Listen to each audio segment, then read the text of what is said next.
Hello everyone, it's Seth, probably better known as Saffron Olive, and it's time for our first daily dose of Lord of the Rings Tales of Middle-earth spoilers. So, we've known for a while, we are getting a modern legal Universes Beyond Lord of the Rings set. It doesn't actually release for another, I don't even know, 3 months, like the middle of June. We're like 10 weeks from spoiler season. We got March of the Machines coming up first, but today, Wizards did a sneak peek early stream showing off a ton of info about this set, and we have a ton to talk about. We got a ton of cards, some interesting modern stuff, tons of commander stuff. There is a ridiculous amount to talk about, which means we should probably jump right into it. Start talking sweet new Lord of the Rings cards. Before we do, 3 quick reminders. Number 1, if you need some of these cards, you'll be able to snag them from our awesome sponsor Card Kingdom over at cardkingdom.com/MTGGoldfish. Number 2, to keep up on the latest spoilers throughout spoiler season, you should head on over to MTGpreviews.com. And number 3, just a little warning, I've never been super big into Lord of the Rings. I've seen the movies a long time ago. I've never read the books. All this to say, I'm going to be focused on the magic aspects of these cards. So we're going to be talking about, like, where can I play this in Modern? Where does this fit in Commander? More so than, like, the lore of Lord of the Rings, or is this canonical? Does this fit the books? Because I've just never read that stuff. So if you got comments about, like, the lore and the flavor, I would love to hear them in the comments and learn about the Lord of the Rings lore. But don't expect me to be picking up like, oh, here's this thing in the art that references something in the book, because I just have never been super into Lord of the Rings. So anyway, with that stuff out of the way, let's talk Lord of the Rings Tale of Middle-earth. It wouldn't be a Lord of the Rings set without a ring. So we kick things off today with the One Ring, a 4-mana indestructible legendary artifact. When it enters the battlefield, if you cast it, you gain protection from everything until your next turn. At the beginning of upkeep, you lose a life for each burden counter on it, and then you can tap it and put a burden counter on it and draw a card for each burden counter on it. So the One Ring, this card, I think, has a lot of commander potential, a little bit of modern potential, but before we talk about the gameplay, we gotta talk about why this card is gonna hold a place in Magic's history. Wizards has done something that they have literally never done before in the game's 30-year history. They have made a one-of-one version of this card.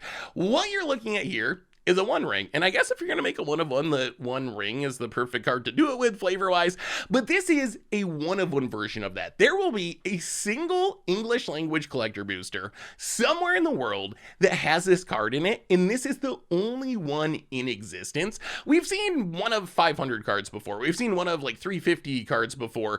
We have never seen a one-of-one card before. I think there's a chance that this ends up being the most expensive card in the modern era of Magic, and maybe it's even like the most expensive card in Magic. We've seen cards that are 1 of 500 be like $2,000 for the best of them. I would not be at all surprised if this one-of-one, the One Ring, is $50,000, $100,000, like some absurd price. This is one of the ultimate Magic collectibles. There's only one in existence. You will be the only person that has this card. And remember, this is a Lord of the Rings set, and it's possible that there's some crossover value here where maybe Lord of the Rings fans who don't even really care that much about Magic consider this a Lord of the Rings collectible, so maybe they're in on this action as well. So I think this card is going to go down as one of the most expensive cards that we've ever seen, and honestly, I'm super fine with Wizards monetizing like this. Remember, there's going to be all these cheap versions of the One Ring that are $5, $2, whatever they end up being, that we can play with. If there's going to be this one-of-one super collectible version that people fight over and speculators fight over and investors and all that stuff, whatever, go for it. Just don't go out and buy a bunch of boxes, try to open this, because your odds are very, very close to 0. And collector booster boxes of this set are super expensive. But anyway, that is a one-of-one card for the first time ever. As far as gameplay, in Modern, I think there's a very small chance that the One Ring sees play in a very specific situation, which is in the Karn board. Karn the Grey creator, you basically fill your sideboard with artifacts. You can tutor them up with Karn. I think the One Ring might be good enough to be part of that package. Against control, you can tutor this up and start drawing cards and try to stay in the game against blue-white control or something. And then against some combo decks, you can tutor this up, and getting protection for one turn might be enough to let you stabilize or find an answer to your opponent's combo. So I would be surprised if we were seeing people main deck this in Modern or if it was a staple or anything, but I do think there's a chance in the right meta that this is a card that's a one of in the sideboard for Karn to tutor up. Where I think this card really shines is in Commander. When I first saw this card, I was kind of like, alright, it's okay. Like, protection's nice. It's kind of like a weird Teferi's protection that's very telegraphed because you gotta play at sorcery speed, and it doesn't save your board, just you, but it does protect you for a turn. Sometimes you're about to die, and just getting that one turn fog from everything is going to be essential, but it's also a really good source of card advantage. If you think about it, some of the best colorless sources of card advantage are stuff like Cohesive Portal and Mind's Eye and Staff of Nin. These cards really just don't stand up to 2023 Magic. They're a little bit underpowered, a little bit too expensive. I think the One Ring is the updated version of these cards. If you think about how this plays, it's essentially 4 mana Phyrexian Arena, except you get a card right away. You play the One Ring, you tap it, you get a burn counter, you draw a card. So you get to draw the first card right away, and then it snowballs. The second turn, you tap it and draw 2 cards. The third turn, you tap it and draw 3 cards, and then 4 cards. That's actually incredibly powerful. How many cards do you need to get for 4 mana for this to be worth it? If you really think about it, 1 card, that's pretty bad. The next turn, you would be up to 3 cards. 3 cards for 4 mana, that's colorless. That's pretty good. The next turn, you're going to snowball up to 6 cards. That's kind of insane. Like, 6 cards for 4 mana is great. Anything beyond that is amazing.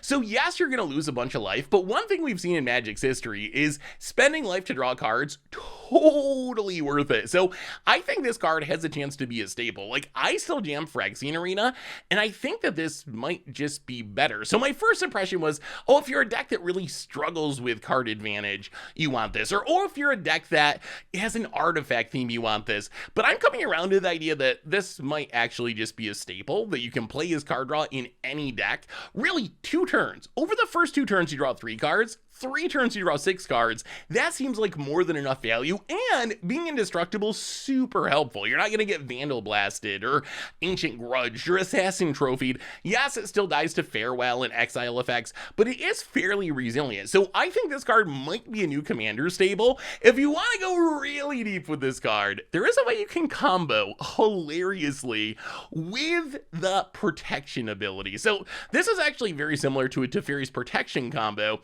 The idea is you have Lethal Vapors, this weird old enchantment that for 4 mana says when a creature comes into play, you destroy it. Most importantly, for 0 mana, you can skip your next turn to destroy Lethal Vapors, and any player can play that ability. So the idea of this combo is we want Lethal Vapors. We need something like Grand Abolisher to keep our opponent from doing anything during our turn. And then what we do is we activate Lethal Vapors about 1,000,000 times. We can keep activating it in response to itself. So we put like 1,000,000 Lethal Vapors triggers on the stack. So we're going to skip our next 1,000,000 turns. And then we play the One Ring. The One Ring is going to give us protection from everything until our next turn. Our next turn is not going to come until 1,000,000 turns in the future. So essentially, we just kick back and watch everyone else play the game of Magic, knowing that we can never die and we're essentially guaranteed to win the game, because sooner or later, our opponents are going to run out of cards. Our opponents are going to mill themselves out. So our opponents fight, they attack with creatures, they counter their spells, they wrath the board, they do whatever. We don't care. It is a hilarious way to win a game of Magic. It is also super boring, because technically, I guess you have to sit there for like an hour while your opponents finish the game. But if you want to go really deep with the protection mode, that's the way to get it done. So the One Ring, super sweet flavor card. Groundbreaking in the sense we get the 1/1 version. Little bit of modern potential, lots of Commander potential. We also got, speaking of iconic Lord of the Rings characters, Frodo, Samwise, and Gollum. I should also say there are multiple versions of these cards. We're getting Commander versions, and we've seen like Gandalf. There's going to be at least 3 Gandalfs. So just because there's one version here doesn't mean we won't be getting more of them. I lumped these 3 cards together for one really big reason. They all have a line of text on them that refers to the ring tempting you. Like Gollum Patient Plotter, when it leaves the battlefield, the ring tempts you. You can pay a black and sacrifice a creature to return it from graveyard to your hand, only as a sorcery. Samwise has when the ring tempts you. Frodo Sirian's Bane says when it hits your opponent, if it's fully leveled up, if the ring has tempted you 4 more times, you make that player lose the game. So the thing is, we don't know what this means. I watched the Wizard stream earlier, and they explicitly said, we're not going to tell you what the ring tempts you means. We're not going to show you the cards. We're not going to explain the mechanic. So at this point, it's essentially impossible to really evaluate these cards, because if the ring tempting you is a legitimately playable thing, these cards become very good. If the ring tempting you doesn't really matter and it's some fringe thing that no one cares about, then all of these cards are pretty bad. All I'm trying to say is their power level is really dependent on this ring tempting you mechanic, and we just don't know how that mechanic works. So we'll do our best with the info we have, but there's really no way to go in depth on these cards without getting more information about the ring tempting you. And according to Wizards, we're not going to get this until closer to the set release, and that's like 2.5 months from now. So we probably got a long wait till we know how this works. As far as the cards, Frodo Sirian's Bane, 1 mana, 1/2 legendary halfling citizen. You can pay 2 hybrid Orzhov mana. If it's a citizen, it becomes a halfling scout that's a 2/3 with lifelink, and then you can pay 3 black mana. If it's a scout, it becomes a halfling rogue with, when this creature deals combat damage to a player, that player loses the game if the ring has tempted you 4 more times. Otherwise, the ring tempts you. So this is a twist on Figure of Destiny, a Valve Sleeper, these 1-drops that level up throughout the game. As you can see, Frodo's power is really dependent on the ring tempting you, and how possible is it to be tempted by the ring 4 times? It doesn't level up to some huge threat like Figure of Destiny. It's not going to turn into this card advantage engine like a Valve Sleeper. So if the ring tempting you doesn't matter, I think this card's actually pretty bad. On the other hand, if there's the ability to build a ring tempting you deck, and that's something you really want to be happening in a game of Magic, then this card could be pretty interesting. You just level it up a few times, play some cards to make the ring tempt you, make it unblockable, hit your opponent, win the game on the spot. So this is a really high variance card at this point. I could see it being totally unplayable, but if the ring tempts you mechanic is actually strong, then this could be a chase 1-drop. As far as Samwise the Stouthearted, this one I think is even more dependent on the ring tempting you. 2 mana, 2/1 with Flash. It's another legendary halfling peasant. When it enters a battlefield, you can choose up to 1 target permanent card in your graveyard that went there from the battlefield this turn and bounce it back to your hand, and then the ring tempts you. So Samwise's ability, I don't think is enough to really make it a playable card. Like, 2/1 Flash for 2 is okay. You only get back a permanent that went to the graveyard this turn. It only goes back to your hand. It's essentially like a ETB Salvager of Ruin. So I don't think that ability would make it in a modern deck for sure, and maybe even most commander decks outside of flavor purposes, if the ring tempting you doesn't matter. On the other hand, this is 2 mana, the ring tempts you. So if you're building a deck that cares about the ring tempting you, if you're trying to get to Frodo, win the game with 1 attack, then maybe just being a decent card that says the ring tempts you, maybe that's enough to make this card good. So again, we gotta wait until we see what that mechanic does. Gollum, basically the same way. I could see this being one of the easiest ways to have the ring tempt you at least 4 times to get the Frodo win.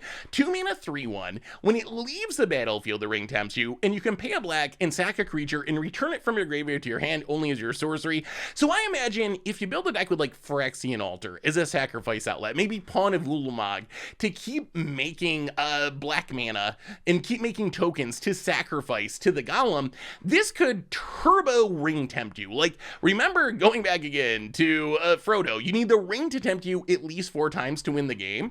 It doesn't take that much mana with this setup for Gollum to get you all 4 ring tempts by itself. So if that's what your deck's trying to do, I think this is going to be a key piece of it. But again, we just don't know what this mechanic does. It reminds me a little bit of Oko when Oko came out and it mentioned food and no one knew what food did, so no one could evaluate Oko.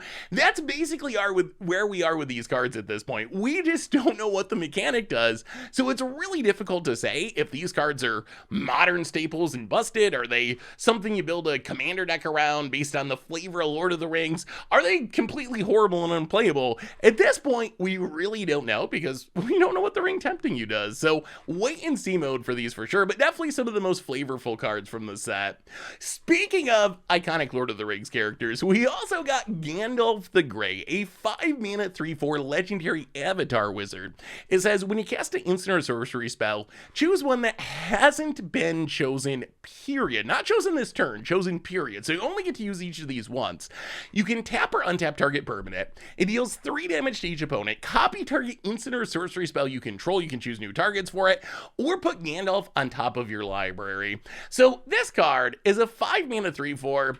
Its chances of seeing play in Modern are pretty low. I think the best thing you could do with it would be to like play this and then use the copying mode with something like Time Warp, and then that gives you 2 turns to try to set up whatever you're gonna do to win the game. But its stats aren't that big. It's a lot of mana. So to me, this doesn't really look Modern playable. Commander, on the other hand, this card is kind of sneakily interesting. So if you look at its abilities, you get a Twiddle. You can tap or untap something. Gonna be at its best with a permanent that makes a lot of mana. If you can untap a Lotus Field or a Nykthos or something, you get a Lava Spike. That's not super exciting in Commander. The Reverberate mode, the copy instant or sorcery mode, again, that's the most powerful mode on this card. And then that last mode is actually kind of funny. Putting Gandalf on top of your library, why would you want to do that? Well, one thing you can do is your opponent goes to kill your Gandalf and you cast a Brainstorm or some other cheap instant. You can put Gandalf on top of your library to keep it from dying. The other thing this can do is reset your Gandalf. Remember that we mentioned you only get to choose each of these modes a single time. That's forever. Like forever, as long as Gandalf is on the battlefield. However, if you put Gandalf on top of your deck, then you can replay Gandalf, and it's a new Gandalf, and you can use all those modes again. And one of the things I like about this in Commander is it does kind of cheat on the command tax. Like, if your opponent goes to Wrath the Board or something, you Brainstorm, you put Gandalf on top, you can replay it from your hand the next turn without having to pay the command tax because you're not casting it from the command zone. So it does really help cheat on the command tax as long as you can leave up a spell to protect it by putting it on the top of your deck. There is a cost, it is costing you a draw, but I think that is an interesting way to play it. On the other hand, resetting it by putting it on top of your deck, skipping a draw and recasting it, that seems pretty weak. A better way to go about that is just blinking it probably. I think cards like Ghostly Flicker, Teferi's Time Twist, they're going to be really, really key with Gandalf, because as long as Gandalf leaves the battlefield and then comes back into play, it's a new version of Gandalf, and you can choose all those modes again. So if you do decide to build Gandalf, in Commander most likely, keep these effects in mind. Being able to reset it so you can keep using the good mode, especially the copy instant or sorcery mode, and to a lesser extent the Twiddle tap and untap mode, is going to be really, really important. I will say, I still think that this is a kind of a lower powered Spellslinger commander. We have a roughly infinite number of Visit Spellslinger commanders now, and I would say that stuff like Viran, Mizzix, Niv Mizzet Perun, even maybe Zaffi or Belmore, depending on how aggro you want to be, are probably more powerful overall than Gandalf. But Gandalf, I think it's strong enough that if you just love the character, you can definitely build a Spellslinger deck around it, and it does have the upside that it can cheat on the command tax a bit. We also got a couple of interesting legendary lands in the Shire in Mount Doom. So the Shire, it's a green legendary land. It comes into play untapped if you have a legendary creature. It taps to make a green, or you can pay to tap it, and tap an untap creature you control to create a food token. Mount Doom, it is a Rakdos legendary land. Comes into play untapped no matter what. You can pay a life to add a black or red. You can pay 3 Rakdos mana and tap it to deal 1 damage to each opponent, or 7 Rakdos mana, tap it, sacrifice it, and a legendary artifact. Like the Ring, I guess. Choose up to 2 creatures and then destroy the rest. Only do this as a sorcery.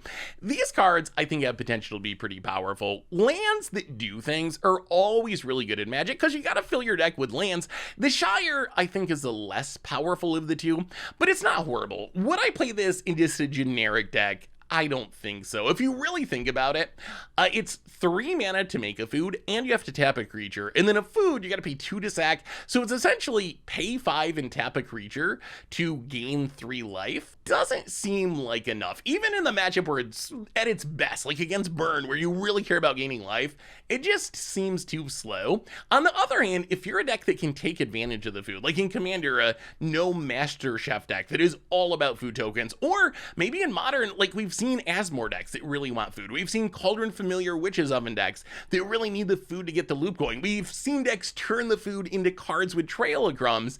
Then I could see this be an option. I don't think it's going to be a 4 of its legendary, but it could be an interesting, like, 1 of tutor target type card in a Trail of Crumbs deck, in an Asmore deck, in some sort of Cat Oven style deck. So worth keeping in mind for food decks. On the other hand, Mount Doom.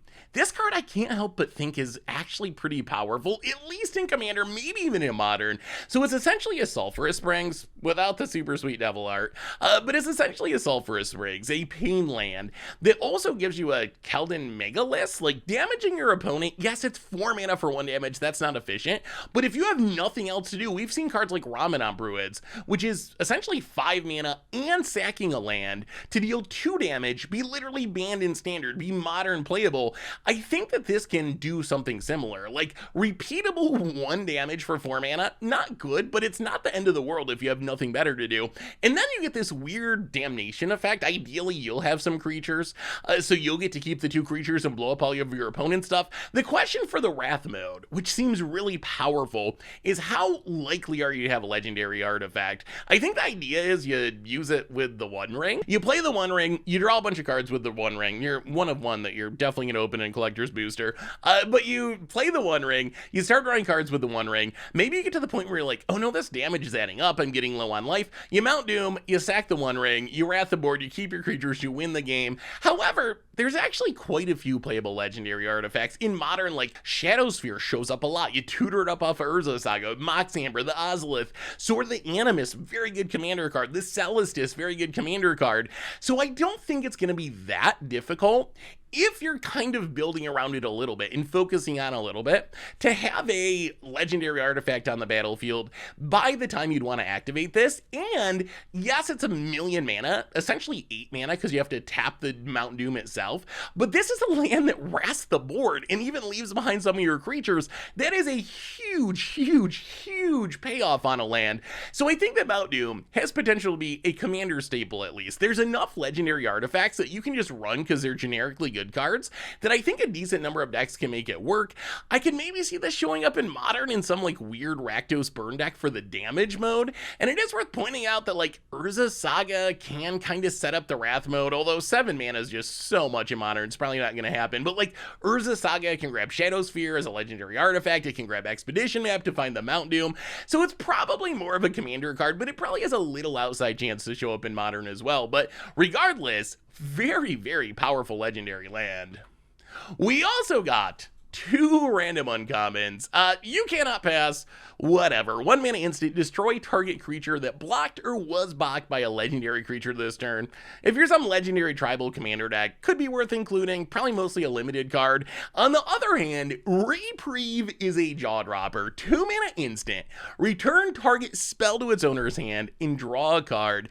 This is a white card. A mono white card. This is literally the white Remand, except it's even better than Remand. Remand is an iconic blue counterspell. It used to be one of the best cards in Modern, still sees a bit of Modern play.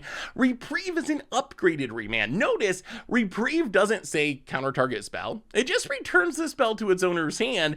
That means it gets around stuff like Veil of Summer, which says spells you control can't be countered. Reprieve doesn't care because it's not countering the spell. It bounces a Carnage Tyrant or a Bane Fire, even though they're uncounterable, because technically you're not countering the spell, you're just bouncing it back to hand.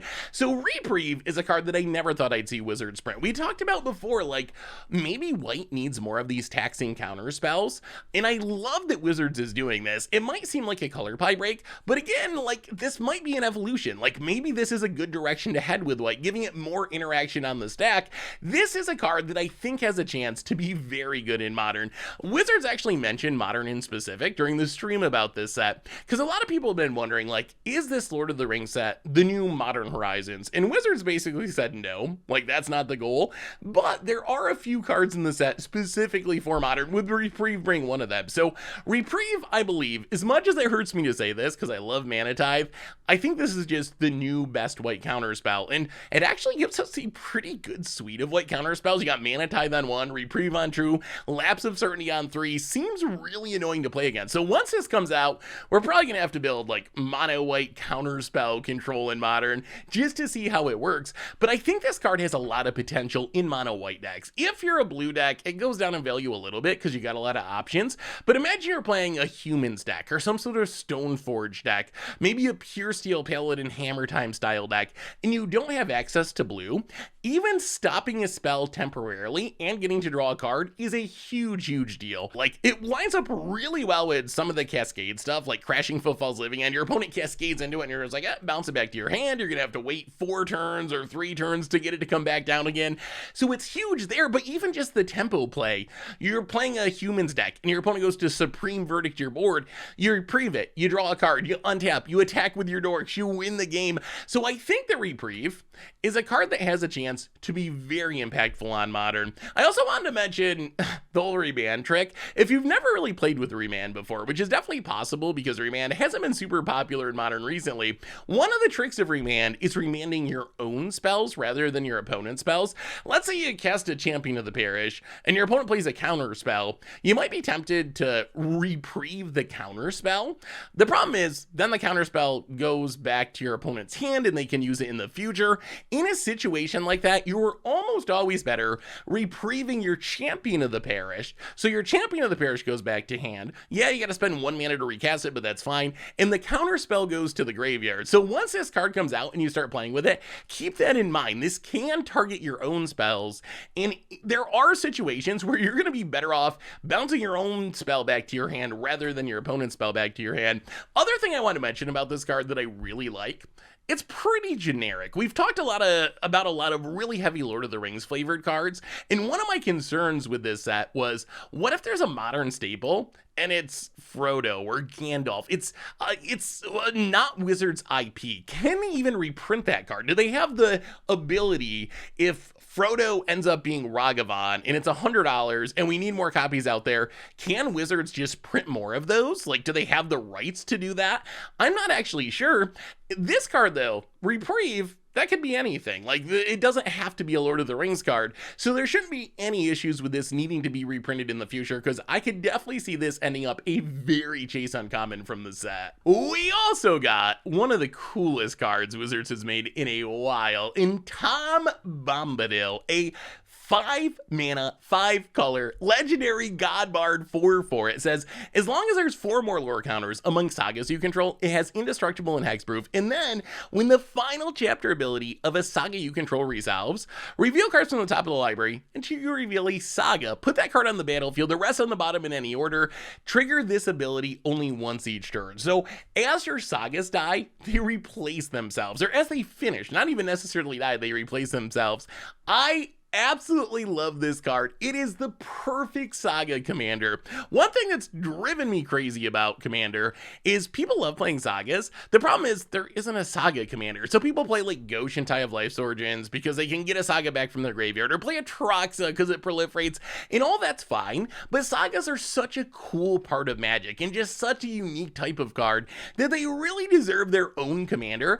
And now we have it. This is the ideal commander. If you're playing a deck with a bunch of sagas, your commander should often be hexproof and indestructible, which is great protection. It lets you go Saga Voltron if you want to start loading it up with equipment or whatever and go on the beatdown plan. And then it just rewards you for filling your deck with sagas by replacing the sagas. Sure, it's only once each turn, but that is perfectly fine. So all you really got to do to build around this is just put a bunch of sagas in your deck. Pick your favorite sagas, the Cammy War, Kioribus the Sea God, Elspeth Conquers Death, and just go to town. Like, you get the value out of this the sagas, and then eventually you're going to get more sagas, and you're protecting your commander as you go along, so you can do the Voltron thing. Also worth mentioning the way it's worded, it doesn't say when a saga goes to the graveyard, it says when the final chapter ability resolves. So this means it does work with flip sagas. Stuff like Fable the Mirror Breaker never goes to the graveyard, it flips into a creature, but when you use the third lore counter, you're still gonna trigger Tom. You're still gonna get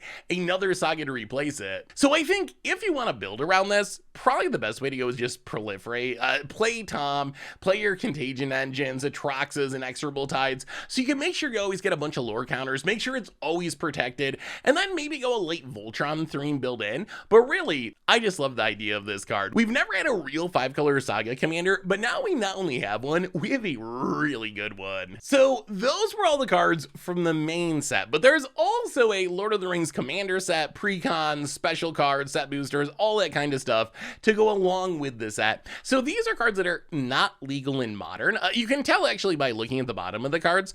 These are LTC cards for commander. So if it's got the C down there, that means it's part of the commander set. But I did want to mention these cards. We got another Sam Loyal Attendant. It partners with Frodo Adventurous Hobbit, which kind of a perfect flavor win. The problem is Wizards didn't reveal Frodo, just Sam, so we don't really know the other partner pair or its colors or anything.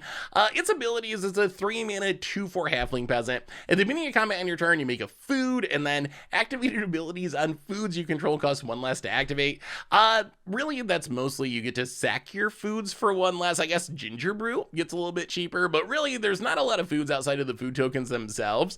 So this is another one where we just kind of have incomplete information. I will say partnering with Frodo makes perfect sense. I know very little about Lord of the Rings lore, and even I know Sam and Frodo kind of go together. So the partner thing is really cool. Otherwise, we kind of just gotta wait to see what Frodo does, what colors it is, if we get more food synergies to take advantage of that cost reduction before we say too much about Sam. We also got Radagast, Wizard of Wilds, and this one, 4-mana, 3/5, legendary creature. It's an avatar wizard. It has ward 1. Birds and beasts you control have ward 1. And then when you cast a spell with mana value 5 or greater, choose one, make a 3/3 green beast creature token or a 2/2 bird creature token with flying. So this reminds me a little bit of Tawnos the Toymaker. We just got Tawnos, another Simic birds and beasts commander, a couple of sets ago. And this one, you make copies as you cast your birds and beasts. I think Tawnos is probably more powerful. Radagast, the biggest problem is the mana value restriction. It only triggers if you cast a spell with mana value 5 or greater, which means it's going to be hard to spell sling and make a bunch of tokens. If you look at like Talrand or something, it's just when you cast an instant or sorcery, you make a 2/2.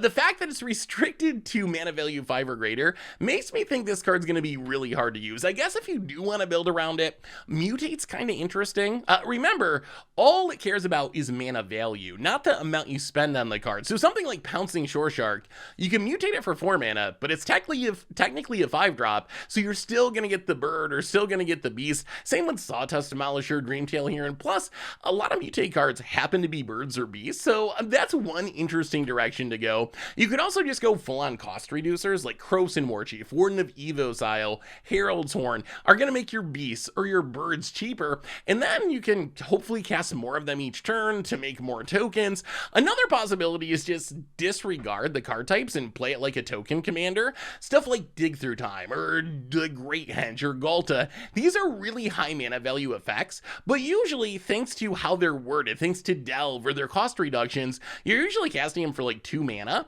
If you can play a bunch of these cards, then Radagast gets way better because you're going to be triggering to make these tokens on the cheap. Plus, these are all pretty good cards that you'd want anyway. The one thing I do like about it is in the right colors for token support. You got Adrix and Nav Doubling Season, Parallel Lives.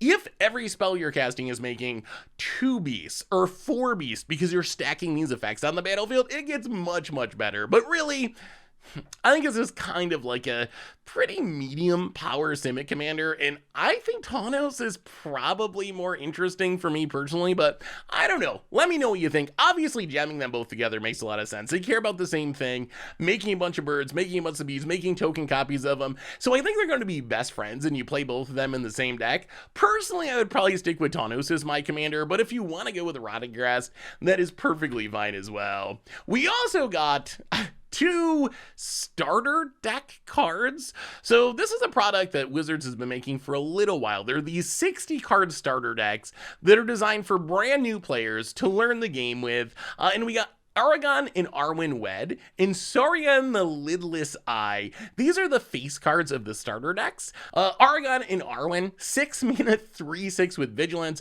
When it ETBs or attacks, you put a +1/+1 counter on each creature you control, gain 1 life for each creature you control. Not a horrible ability, just a little bit overcosted. And then Sauron the Lidless Eye, 5 mana, 4/4 legendary avatar horror. When it ETBs, gain control of target creature an opponent controls until end of turn, untap it, it gains haste, and then you can pay 3 mana in the Rakdos colors to give your creatures +2/+0 until end of turn, and each opponent loses 2 life.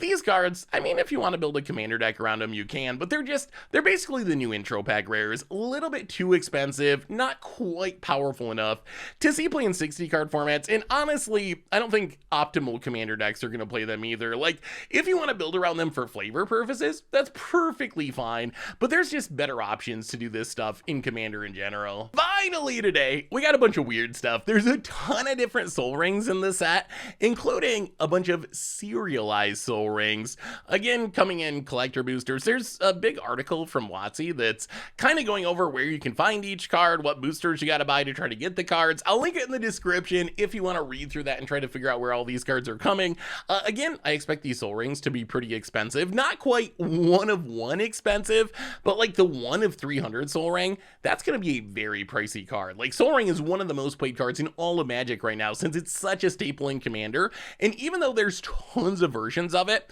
people always want the special version or the version that means the most to them. So really solid reprints from a commander perspective, giving us the like millionth different art on Soul Ring. We also found out the set's got box stoppers, so if you pick up a booster box, you get one of these cards as a bonus for free, and they're Magic reprints, restyled, reflavored, renamed after Lords of the Rings stuff. So like Ensnaring Bridge is back, The Great Hedge is back, Wasteland is back.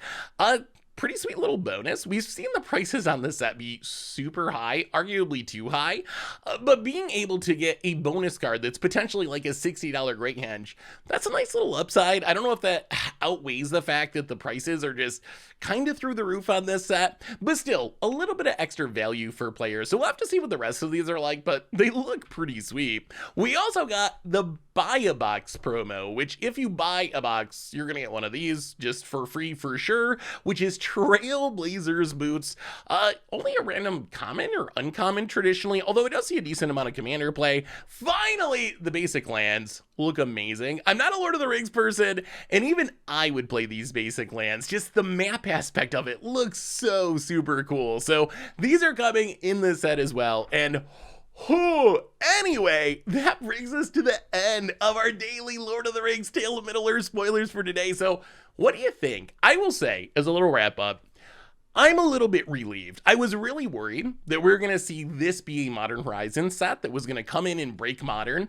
It doesn't seem like that is Wizards' goal. It seems like Wizards' goal is to give us some Modern cards, but really make a super flavorful Lord of the Rings set.